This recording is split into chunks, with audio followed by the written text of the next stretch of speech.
Dios demanda absoluta devoción a Él. Dios demanda absoluta devoción hacia Él.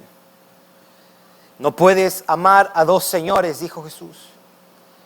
Tu corazón solo tiene la capacidad, y es una extraordinaria capacidad, para poder sentir amor y lealtad por una sola cosa por encima de otras. Nadie puede amar a dos cosas, a dos señores de la misma manera, porque amará a uno y aborrecerá al otro. El Señor quiere, si tú eres su hijo, si tú has nacido de nuevo, si tú eres un creyente, Él quiere tu absoluta devoción por encima de todas las cosas nobles y buenas que Él puede entregarnos en esta vida. Él está requiriendo y demandando devoción absoluta, y lo vamos a escuchar una y otra vez en su palabra. En estos días, leyendo el libro de Jeremías, el Señor le dice a su pueblo: me buscarás y me hallaréis, porque me buscaréis con todo tu corazón. No hay cristianismo sin el corazón. No hay cristianismo sin tu corazón. La obediencia que Dios requiere de su pueblo es una obediencia que involucra el corazón, que nace del corazón, que se hace con el corazón. Y de esto es lo que Juan nos está una y otra vez apuntando. Lo hace de una manera negativa, diciendo: no amemos al mundo, no amemos al mundo. Y eso es lo que nosotros tenemos desde los versículos 12 hasta el 17. ¿Cuál es la idea central del pasaje? Está en el versículo 15. El mandato de no amar. Él dice: no améis al mundo ni las cosas que están en el mundo. Aquí está un mandato directo: no amar al mundo. Y habíamos dicho que en este pasaje encontramos 5 verdades. Número 1, tenemos el mandato de no amar al mundo ni las cosas de este mundo. Eso lo vemos en el versículo 15. Después tenemos lo que revela el amor por las cosas de este mundo. ¿Qué es lo que demuestra, qué es lo que revela cuando amamos al mundo y las cosas de este mundo? Lo tercero que tenemos acá, y vimos la semana pasada, es en qué consiste las cosas del mundo. Si Él dice: no ames al mundo y las cosas del mundo, ¿a qué te refieres, Juan, cuando tú dices esto? Y eso lo vimos la semana pasada, eso está en el versículo 16, cuando Él dice: ¿qué hay en el mundo? Los deseos de la carne, los deseos de los ojos y la vanagloria de la vida, o the pride of life, la arrogancia que supone las posesiones que tenemos en la vida. Lo cuarto que tenemos en este pasaje, y eso es lo que voy a compartir hoy día, desde los versículos 12 al 14, es el fundamento para este mandato. ¿En qué se basa Juan para decirnos que nosotros podemos cumplir este mandato? Y eso es lo que nosotros vamos a mirar desde los versículos 12 hasta el 14. Ahora, cuando uno lee versículos 12, 13 y 14, uno nota una repetición. Os escribo a vosotros, os escribo a vosotros, os escribo a vosotros. Y dice en uno: hijitos, después dice padres, después dice jóvenes, después dice hijos, después dice padres y después dice jóvenes otra vez. La pregunta que deberíamos hacer o deberíamos responder: ¿a quién se dirige Juan cuando él habla estas palabras? Algunos ven que Juan se está dirigiendo a 3 generaciones diferentes o a 3 tipos de creyentes. Eso es una posición. Hay algunos que entienden que Juan se está dirigiendo a los más viejos, a los más jóvenes y a los más pequeños. Porque dice hijitos, en inglés lo tiene little children, hijitos, padres y jóvenes. Yo creo que él solo se está dirigiendo a dos tipos de personas o a dos generaciones solamente, a los padres y a los jóvenes, y a todos ellos los encierra en la categoría de hijitos. Hijitos. ¿Y por qué digo esto? La primera razón, lo diría, es porque si él quisiera dirigirse a las distintas generaciones, él iría de menos a más o de más a menos. Sin embargo, él va hijitos, padres, jóvenes. Y después va hijos, padres, jóvenes. Lo más natural sería que él se esté dirigiendo a todos los creyentes a quienes él llama hijos o hijitos. Todos somos, los que estamos en Cristo, hijos, por eso los llama hijitos. Y entonces después se dirige a dos generaciones. A los mayores, a quienes llama padres, y a los menores, a quienes llama jóvenes.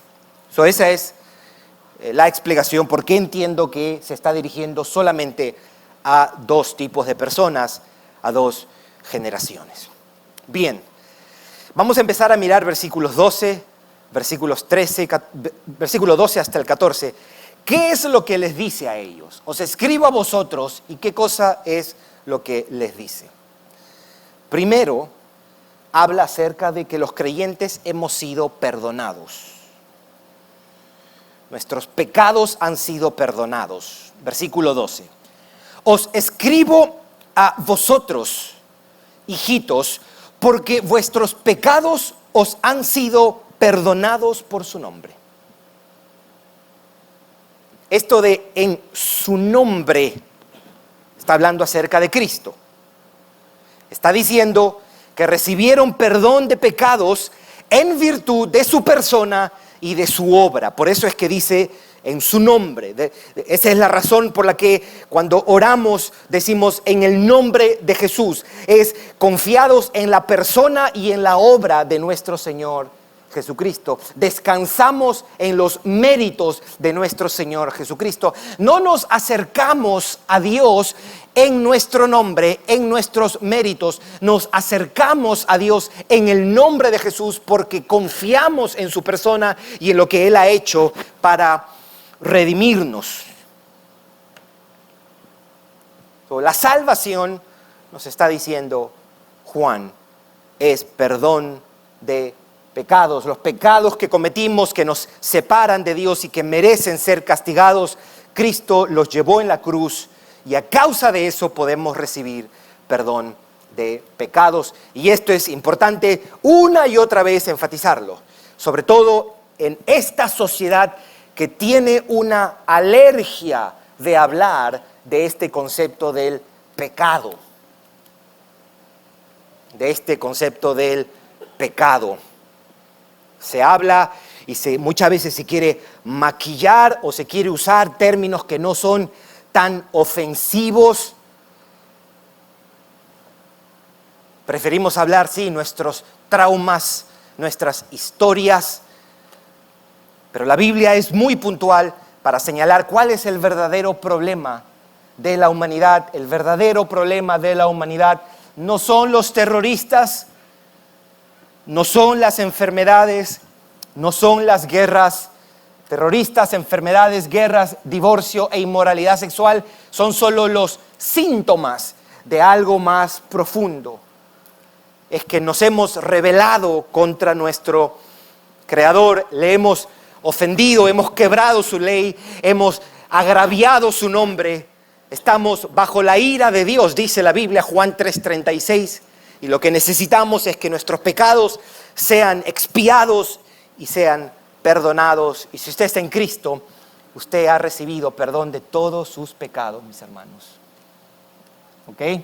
No vaya andando por su vida cristiana tratando de ganarse el favor de Dios. Ya usted lo tiene en Cristo. Usted ha recibido perdón de pecados. Número 1. Número 2. Los creyentes no solo hemos sido perdonados de nuestros pecados, los creyentes hemos conocido al Padre. ¿Dónde lo tenemos eso? Versículos 13 y después versículo 14. Leamos. Os escribo a vosotros, padres, porque conocéis al que es desde el principio. Os escribo a vosotros jóvenes porque habéis vencido al maligno. Note ahora versículo 14. Os escribo a vosotros padres, nuevamente, porque habéis conocido al que es desde el principio. ¿Qué es lo que está diciendo? Que nosotros conocemos a Dios. Tenemos conocimiento del Padre. Ahora, siempre es bueno aclarar que esta idea de conocer a Dios no solo tiene que ver con un conocimiento mental acerca de Dios, no es un conocimiento teórico o de ideas a Dios, no solo supone tener información acerca de Dios. Usted puede tener mucha información acerca de Dios y no conocer a Dios. Usted puede recitar muchas cosas de Dios, pero no conocer a Dios. Tiene que ver con un conocimiento relacional, tiene que ver con un conocimiento personal, tiene que ver con intimidad, tiene que ver con compañerismo. Al final, la redención en su esencia es volver a Dios a gozar de la comunión que el hombre gozaba antes del pecado. Implica aceptación. Implica aceptación. Implica amistad con Dios. Implica amistad con el Dios que nos ha creado. Implica cercanía. Habéis conocido al que es desde el principio. Habéis conocido al Padre. Ustedes tienen comunión con Dios, les está diciendo. Número 1, los creyentes hemos sido perdonados de nuestros pecados. 2, los creyentes conocemos a Dios. Conocemos a Dios quiere decir tenemos comunión con Él, tenemos compañerismo con Él. Es un conocimiento relacional. La idea de conocer o el término, el concepto de conocer en el Nuevo Testamento también era aplicado y usado a la relación que esposo y esposa tenían. Cuando la Biblia habla de que conocemos a Dios, no está hablando de un conocimiento informal que tenemos de Él, un conocimiento teórico, casual que tenemos de Dios. Está hablando de una relación personal, intimidad, compañerismo, amistad con el Dios que te ha creado. Y número 3, los creyentes hemos vencido al maligno. Hemos vencido al maligno. Note la primera parte del versículo 13. La primera parte del versículo 13 dice: os escribo a vosotros, padres, porque conocéis al que es desde el principio. Os escribo a vosotros, jóvenes, porque habéis vencido al maligno, dice. Habéis vencido al maligno. ¿En qué sentido? Ahorita lo vamos a ver, pero el versículo 14 vuelve y lo repite. Note lo que dice el versículo 14. Os escribo a vosotros, padres, porque habéis conocido al que es desde el principio. Os escribo a vosotros, jóvenes. ¿Por qué? Porque sois fuertes. Porque sois fuertes. Y la palabra de Dios permanece en vosotros y habéis vencido al maligno. Habéis vencido al maligno. ¿A qué está haciendo referencia Juan aquí? Al hecho de que en Cristo, por el poder de su Espíritu, hemos vencido el poder del diablo. Cuando una persona que no conoce a Cristo dice, la vida cristiana es muy difícil, por eso no quiero ir con ustedes, porque es muy difícil hacer todo lo que me piden. No le vaya a decir, no creas. Dígale, yes, es difícil e imposible. Para un incrédulo, la vida cristiana es imposible. Y está bien que dejemos ese abismo de imposibilidad. Tú no puedes. Entonces, algún día usted que simpatiza con el cristianismo y usted dice, es que esto es muy difícil. Usted está en lo correcto. No solo difícil, es imposible. Usted no puede obedecer a Dios en sus propias fuerzas. Usted necesita de la ayuda sobrenatural.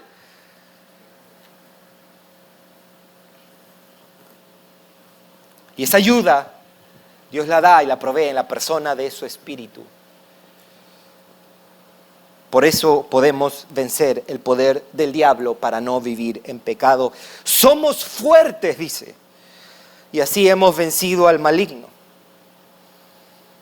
Entonces, salvación, en un sentido, también no solo es perdón de pecados, no solo es comunión o compañerismo con el Padre, también es libertad de los poderes de las tinieblas, de la esclavitud del diablo.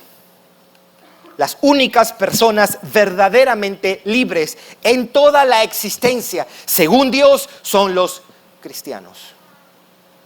Haber sido librado en el sentido más importante y fundamental de la palabra para hacer aquello para lo cual fuimos creados en el sentido más importante y fundamental de la palabra. Es decir, hemos sido librados del pecado y de su poder. Ahora somos libres para amar, para seguir y para obedecer a Dios, para servirle. A diferencia de los hombres sin Cristo, nosotros hemos sido librados del maligno. Pecamos, ciertamente, porque todavía en nosotros hay una naturaleza pecaminosa, corrompida, pero no porque estemos bajo el poder del maligno. Ellos están bajo la influencia de Satanás.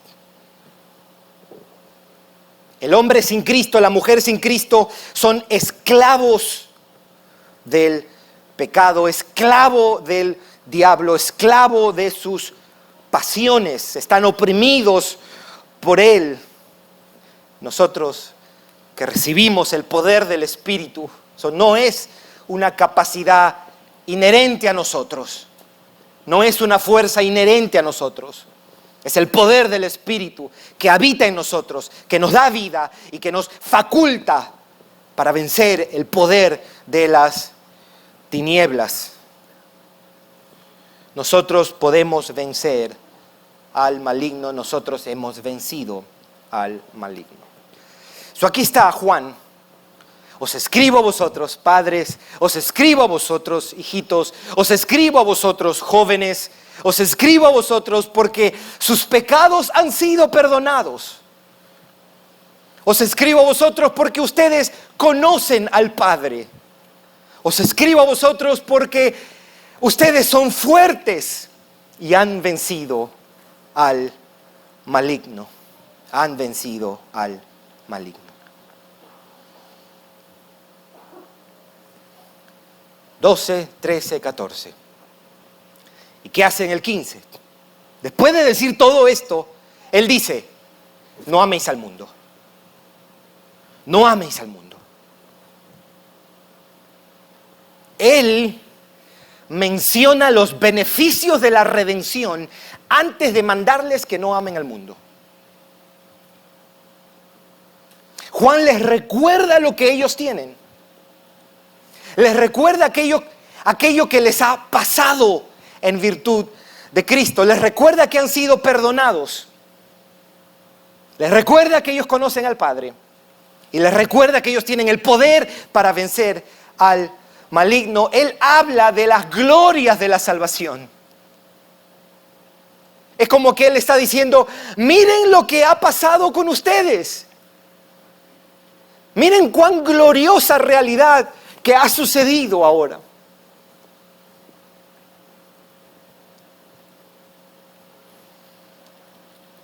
Sí, por fuera, probablemente a los ojos de tu familia, tú sigas siendo la misma persona. En realidad, en Primera de Juan 3 nos va a decir que ahora hay un sentido en el que no ven nada los hombres. La realidad de la salvación es una realidad eterna, es una realidad espiritual, es una realidad invisible para el ojo humano. Pero es una realidad que está sostenida en hechos concretos, no en yo sentí esto. No, Cristo Jesús en la cruz del Calvario pagó el precio por tus pecados y tú has recibido perdón de ellos. Hoy día tú conoces al Padre, aunque esa sensación no siempre sea de emoción, hay una realidad concreta, objetiva, y es que tú y el Padre tienen comunión en Cristo Jesús. Eso no va a cambiar. Nuestras emociones y la manera como experimentamos sufren cambios, ciertamente. En ocasiones estamos muy gozosos y sentimos una aguda presencia y el amor de Dios lo experimentamos de una manera viva, palpable. Hay momentos donde no, pero al margen de eso hay una realidad y es que el Padre y tú tienen compañerismo. Estamos en Cristo, tenemos comunión con Dios.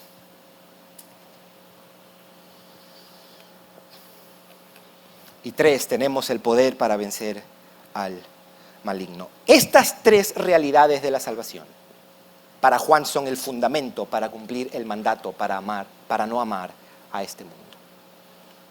Lo que él hace es, antes de decir el mandato, no amen al mundo, versículo 15, él establece el fundamento y él dice, antes de mandarnos esto, antes de prohibirte, Gerson, que tú ames al mundo, antes de yo mandarte, no ames al mundo, Gerson, ni las cosas que están en el mundo, él viene y pone un fundamento y me dice, tus pecados han sido perdonados, tú conoces al Padre y el Espíritu de Dios está en ti, tú eres fuerte y has vencido al maligno.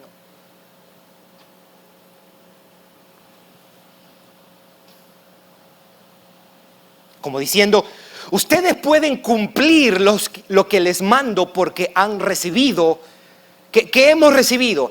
Han recibido la gracia del perdón, han recibido la gracia de conocer al Padre, han recibido la gracia del poder del Espíritu para vencer la tentación y no ceder ante ella. Como que Juan nos está diciendo, la prueba de que ustedes pueden resistir el amor por las cosas de este mundo es todo esto lo que les ha pasado. Os escribo a vosotros, hijitos, os escribo a vosotros, padres, os escribo a vosotros, jóvenes. No améis al mundo ni las cosas que están en el mundo. Eso es lo que tenemos aquí, mis hermanos. Para hacer un sentido, gracias, mi hermano. Para hacer en un sentido un resumen de todo lo que hemos visto hasta ahora. ¿Qué es lo que tenemos aquí? Tenemos el mandato de no amar al mundo ni las cosas del mundo. Número 1. ¿Eso dónde está? El versículo 15. Después de eso tenemos qué es lo que revela el amor por las cosas de este mundo. Ya él dice, el que ama al mundo, el amor del Padre no está en él. Que lo que está diciendo es, cuando alguien ama al mundo, está dando evidencia de que el amor del Padre no está en él, o está dando evidencia de que nunca experimentó la realidad del amor de Dios, está dando evidencia de que no es un creyente. Número 3, nos dice él, ¿a qué te refieres, Juan, con las cosas de este mundo? Y él dice, los deseos de los ojos, los deseos de la carne. ¿Y qué más? La vanagloria de la vida, o the pride of life, como lo traducen en inglés. Los deseos de la carne son esos deseos propios de nuestra naturaleza caída. Esos anhelos que el hombre viejo tiene por las cosas de este mundo. Y él dice, hey, a eso no. Esa parte de nuestra naturaleza que no ha sido redimida, que todavía está en nosotros, está hambrienta, está sedienta. Y depende de nosotros alimentarla o hacerla morir de hambre.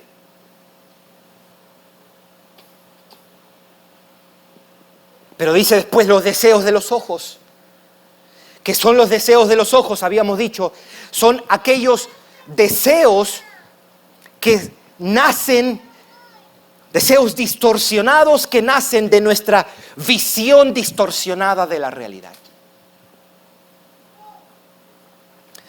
La visión distorsionada de la realidad quiere libertad y dice libertad, esto es solamente un ejemplo, libertad tiene que ver con hacer lo que yo quiero y hacer lo que mi cuerpo me pide, eso es libertad. La Biblia dice que eso no es libertad. Al final, eso es esclavitud. El hombre que toma alcohol viernes, sábado y domingo, todos los fines de semana, y te dice, cuando yo quiero, yo lo dejo, estamos siendo esclavos de nuestras pasiones, no somos libres en el sentido más fundamental de la palabra. Entonces miramos la libertad en esos términos y anhelamos distorsionadamente esa clase de libertad, los deseos de los ojos.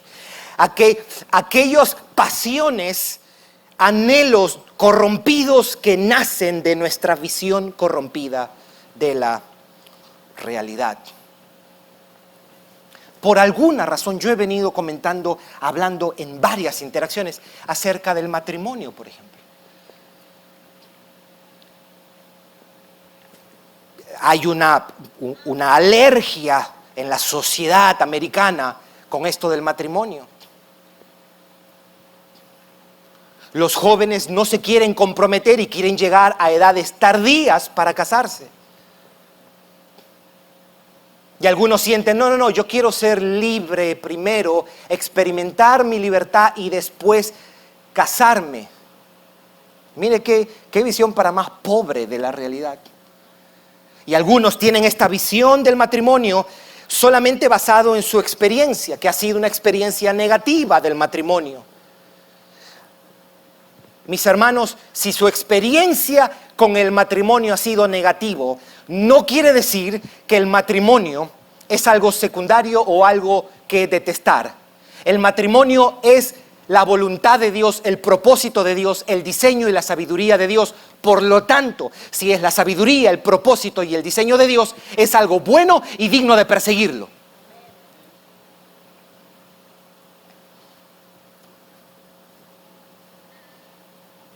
Yo le digo a los solteros de la iglesia, y especialmente a los que son más jóvenes,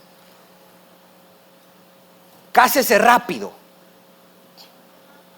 Cásese rápido. No hay mayor bendición que junto con tu esposa servir al Señor. Esto de esperar hasta, no, déjame que yo arregle mi vida y esto y lo otro, hay cosas todavía que tengo que trabajar. Bueno, trabájala rápido. ¿Qué vamos a esperar? No, es que yo sé que tengo que ser un líder como hombre y te necesito crecer como un líder. Ok, ¿cuánto te vas a tomar? 10 años te vas a tomar para eso. No, mira a Cristo. Cristo fue un líder, abnegado, se entregó. El matrimonio es algo bueno, mis hermanos. El matrimonio es algo bueno. Y muchos cristianos, y aquí entro a los cristianos, tienen esta visión distorsionada del matrimonio, contaminada por su propia experiencia. Mire, si usted ha tenido una mala experiencia en el matrimonio, no hable mal del matrimonio y no contamine la visión de sus hijos del matrimonio. No lo contamine. ¿Por qué? Porque esa es idea de Dios. Si usted se mete con el matrimonio, usted se está metiendo con Dios. El matrimonio es algo noble. Oh, sí, es desafiante. ¿Qué usted va a esperar? Un pecador aquí, arrogante, inseguro, y una pecadora aquí, arrogante y seguro. Claro que va a haber un clash ahí. Claro que sí. Pero hay gracia para eso. Hay gracia y Cristo se glorifica en eso. Cristo se glorifica en eso. En estos días algunos hermanos estuvieron cumpliendo años de matrimonio. Eso es algo digno de celebrar. Algo digno de celebrar. Estuvimos con unos hermanos, una pareja, los padres de estos hermanos estaban ahí, casi 50 años de casado. Dejemos nosotros de estar diciendo que aguante, no, qué bendición. Digamos qué bendición. Mi papá y mi mamá tienen 48, están a punto de cumplir 50 años de casado. Y ahí, con sus altas y sus bajas, Ellos son un testimonio de la gracia perseverante de Dios dentro del matrimonio. El matrimonio es algo digno de perseguir. Es algo bueno, noble. Digo esto porque la visión distorsionada del matrimonio me va a hacer tener deseos distorsionados respecto al matrimonio. Esto es solamente un ejemplo. Tenía que mencionarlo. Y dice,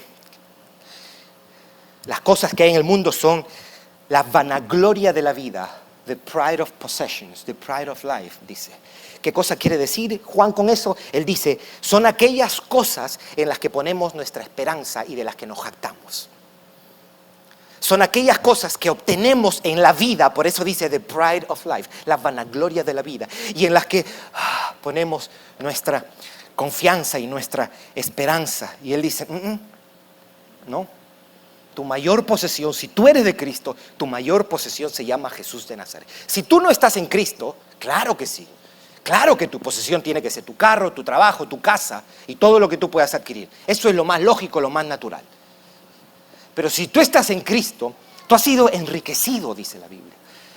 Usted, según Dios, tiene posesiones y tiene la mejor posesión y es Cristo Jesús. No puede usted poner su esperanza en esas cosas. ¿Por qué amar este mundo de pecado si Cristo, mis hermanos, llevó nuestros pecados para que seamos perdonados? Amaremos al mundo y las cosas de este mundo cuando tenemos nosotros precisamente, que tenemos compañerismo con el Padre.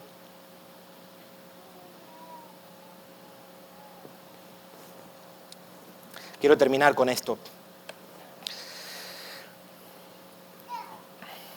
Esto es un llamado, y él fue puntual con esto, para los creyentes de todas las edades. Padres, hijos, ancianos, jóvenes, adultos.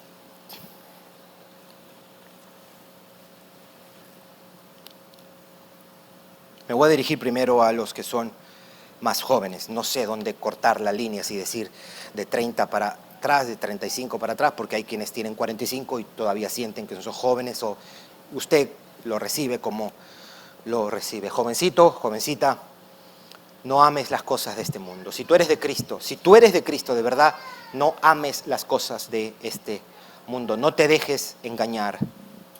No te dejes engañar. Encuentra en el amor de Dios tu seguridad, tu paz, tu deleite. Ese es el único amor que de verdad puede saciarte. Este sermón lo deberías escuchar, o esta serie de sermones de no améis al mundo, lo deberías escuchar y debería resonar preguntas como ¿por qué estoy tan distraído? ¿Por qué estoy tan distraído? ¿Por qué permanezco tan indiferente a las cosas tan serias y tan importantes y tan sagradas? ¿Por qué mi desinterés en las cosas eternas? ¿Por qué mi desinterés en la Biblia, en la adoración, en venir con la iglesia, en mi grupo de hogar? ¿Por qué mi desinterés en las cosas eternas?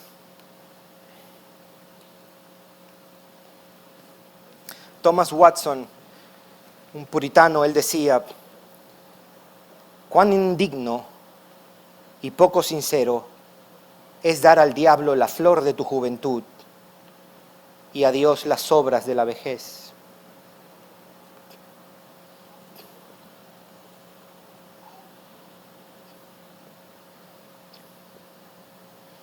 Joven, tú estás apasionado de algo. Eso es incuestionable. Tú tienes pasión por algo. Algo tics on you. Algo te mueve a ti. De eso no hay cuestionamiento, eso no se puede negar. La pregunta es, ¿quién causa eso en ti? ¿Qué es lo que está capturando tu imaginación, tu mente, tus deseos? ¿Qué es o quién es? Porque si no es el Dios en Cristo que te redime, alguien ha capturado tu devoción. Alguien tiene tu corazón. A alguien estás amando.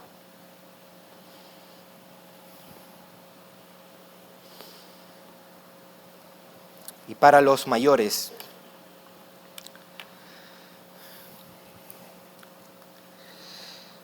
la mención de os escribo a vosotros padres, obviamente en estas categorías, padres son las personas más grandes, porque hay dos generaciones, los padres y los jóvenes.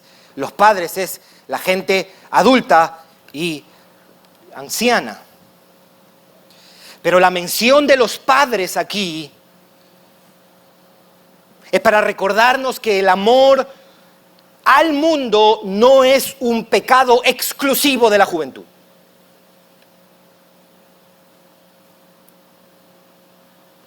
No es un pecado exclusivo de la juventud. Usted puede ser una persona mayor y aún así ser atraído por el mundo. Nunca sienta, es que yo ya estoy viejo, ya estoy vieja, yo no voy a caer en eso. No se engañe con eso. No se engañe con eso. Usted puede tener muchos años en el Evangelio y aún así estar cautivado por las cosas del mundo. Usted puede tener 60 años y seguir a mujeres que usted no debería seguir en Instagram o en Facebook.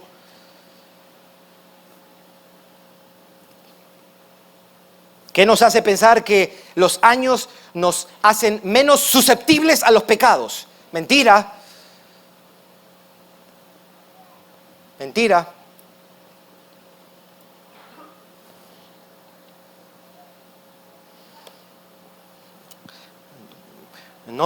No tendremos Twitch y TikTok, pero cuídate si tienes redes sociales. Cuida tu corazón. Cuida tu corazón.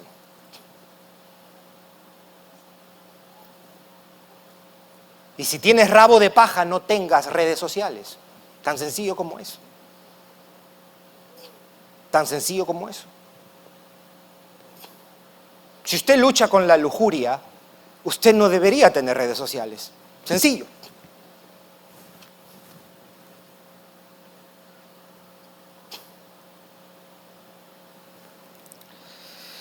La advertencia a nosotros los mayores no es en vano, mis hermanos. No es en vano. Quiero terminar con esto.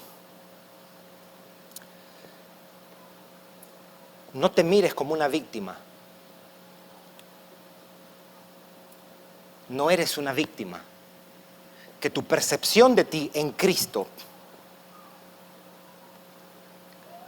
sea informada por la Escritura. ¿A qué me refiero? Una de las cartas de la Biblia es escrita por un pastor a un joven deprimido. Es más, fue la última carta que escribió Pablo. Primera de Timoteo, después segunda de Timoteo. Él estaba deprimido, el hombre este. Timoteo. Y Pablo empieza la carta diciéndole, hey, no se nos ha dado un espíritu, ¿se acuerda? ¿De qué? De cobardía, sino de qué? De poder, amor y dominio propio. So ya usted mira la lógica de Pablo. ¿Será que Pablo sabía que Timoteo se estaba mirando como, sí, ahí, débil, frágil, vulnerable? No, yo no puedo, qué difícil es decir que no a las pasiones y a las tentaciones. Y él dice, no, usted es fuerte. Por nosotros mismos somos débiles, somos un desastre. Pero en Cristo tenemos el poder para decir a la tentación no. Para cortar lo que no nos va a ayudar. Para huir, primera de Corintios 6, 18, si no me equivoco. Huir de la fornicación.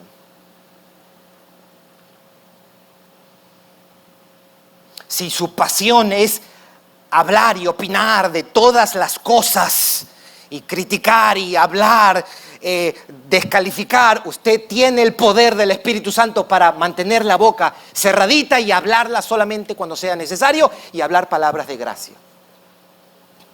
Usted puede. Si usted lidia con la ira y la ira es una pasión fuerte en usted, no lo tome en poco. Matrimonios se pueden romper por ira, la gente puede ir a la cárcel por un arranque de ira. Y no diga usted, pobrecito yo, pobrecita yo.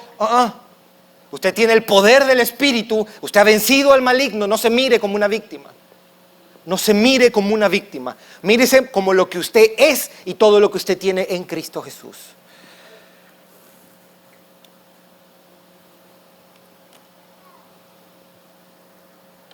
No améis al mundo, ni las cosas que están en el mundo. Si alguno ama al mundo, el amor del Padre no está en él, porque todo lo que hay en el mundo, los deseos de la carne, los deseos de los ojos y la vanagloria de la vida, no proviene del Padre, sino del mundo. Pero ¿cómo yo puedo hacer todo esto? Es que tus pecados han sido perdonados y que tú conoces al Padre y tienes el poder para vencer al maligno. Tú has vencido al maligno.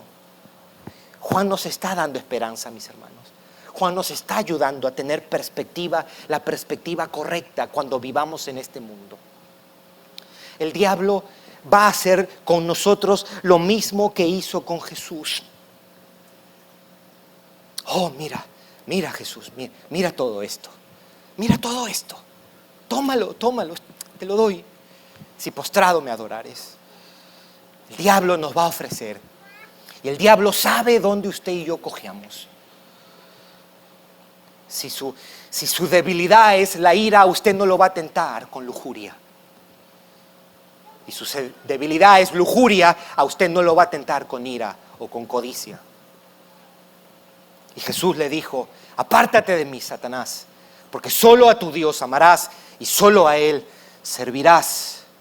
Devoción absoluta a Dios. De eso es lo que hemos venido hablando, de eso es lo que nos habla Juan. Vamos a orar.